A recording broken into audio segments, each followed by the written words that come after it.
मैं हकीम इफ्तिखार तालिब एक और अच्छी वीडियो के साथ हाजिर हूँ। हुक्मा के अक़वाल, हाथ और पाहे की तशख़ीसी अलामात। एक हाथ पाहे में जलन होना कसरत तेज़ाबियत की दलील है।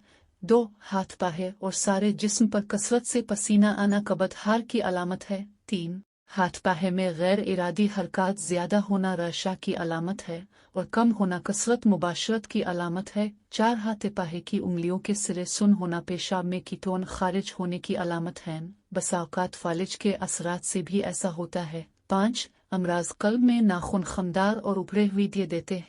6 बो असीरी जहर से नाखून फटे हुए के देते हैं। 7 नाखूनों की लंबा अमराज सदर की तरफ रहनुमा करते हैं। 8 हाथ पाहे की उंगलियों के जोड़ ऊपर से सियाह हों तो ये नकरसी मवाद की अलामत है। 9 तजुर्बात से हासिल हो जिनके हाथ और कान बड़े हों वो फराग दिल होते हैं और लंबी उम्र पाते हैं। 10 नाखून और हाथ सफ़ेद या पीले होना क़िल्लत अलदम की अलामत है।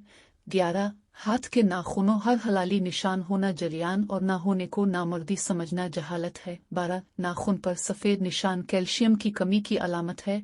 13 नाखून झड़ना कसरत सौदा की अलामत है। 14 नाखून पर मुस्तकिल किट रहना वजह अलमफासिल नकरसी की अलामत है। 15 नाखूनों पर सियाह लकीरें खुश्की की अलामत है।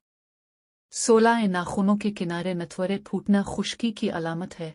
17 नाखून बैठे हुए या पिचके हुए होना तस्कीन कबत की अलामत है। 18 हाथ की उंगलियां टेढ़ी हो जाना गंठिया की अलामत है।